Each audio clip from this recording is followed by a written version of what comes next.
श्रीरङ्गनाथ पादुकासहस्रम् पद्धति 19 मरतक पद्धतिः।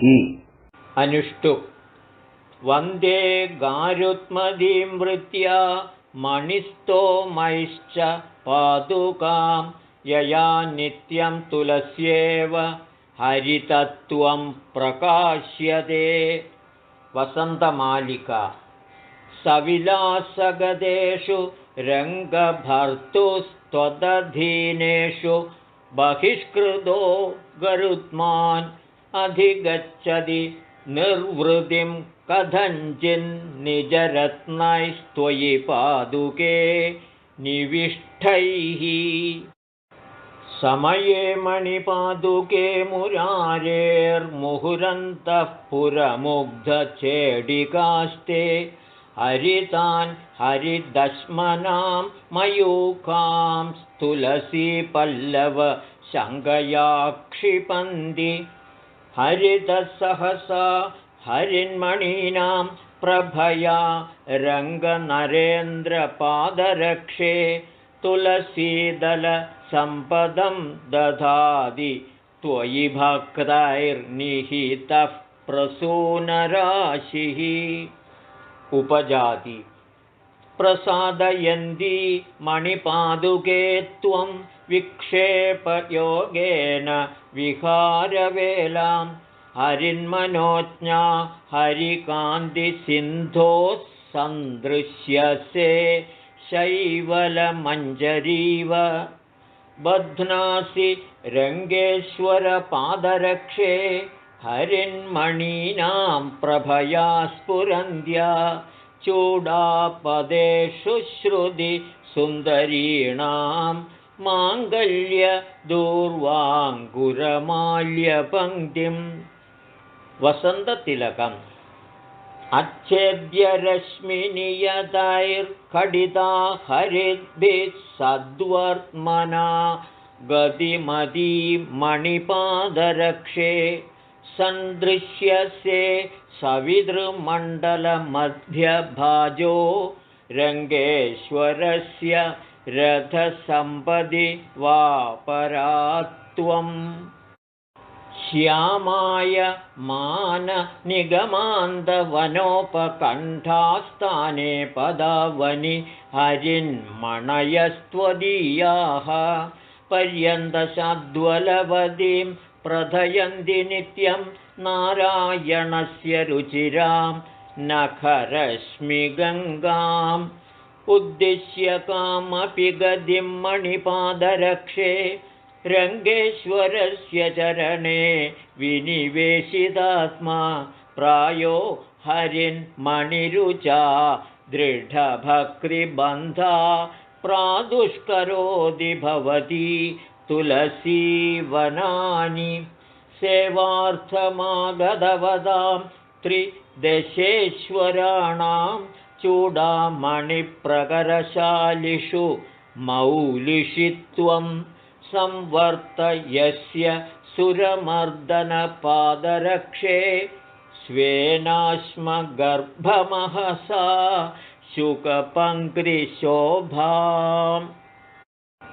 मालिनी दरपरिणदधूर्वा वल्लरी निर्विशेषैर्मरकदशकलानां मांसलैरंशुजालैः पशुपतिविधृता त्वं तस्य पाणौ निषण्णं मधुरिपुपदरक्षे वञ्चयस्येण शावम्। हरिचरणसरोजन्यासयोग्यं भवत्या प्रगुणमभिलषन्त्यो वर्णलाभं तुलस्यः।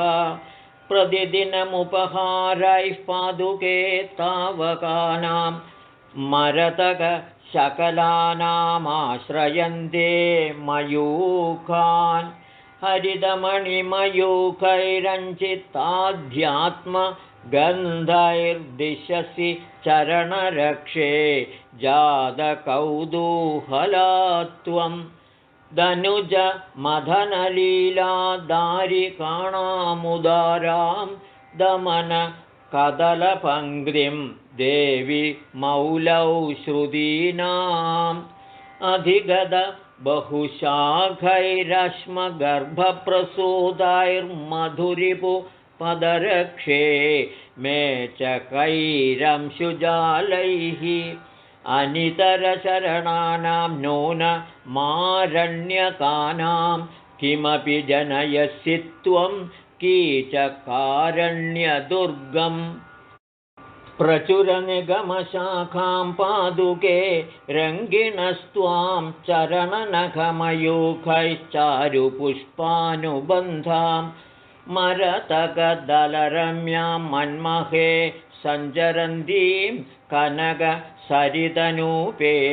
काञ्चिदुद्यानलक्ष्मीं नखकिरणनिकायैर्नित्यमाविर्मृणाले महितरसविशेषे मेचकैरंशुभिस्ते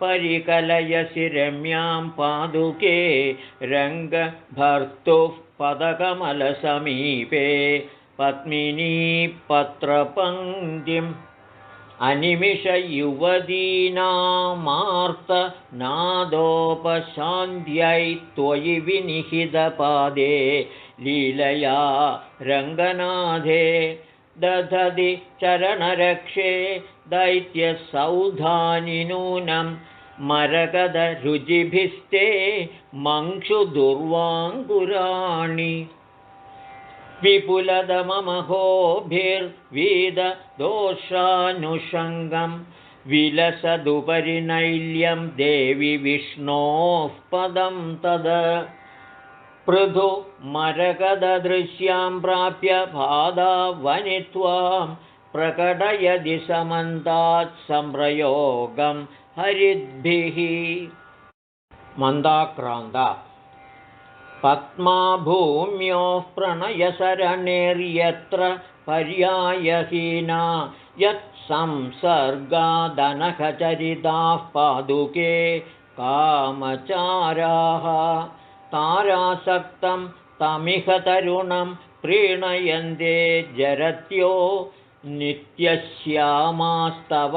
मरतकैर्नूनमाम्नाय वाचः गीति स्थलकमलीनीव काचिच्चरणावनिभासि कमलवासिन्याः यन्मरतकदलमध्ये ह्यः कश्चिदसौ समीक्ष्यते शौरिः इति कवितार्किकसिंहस्य सर्वतन्त्रस्वतन्त्रस्य श्रीमद्वेङ्कटनाथस्य श्रीमद्वेदान्ताचार्यस्य कृतिषु श्रीरङ्गनाथपादुकासहस्रे मरतकपद्धतिरेकोनविंशी। ॐ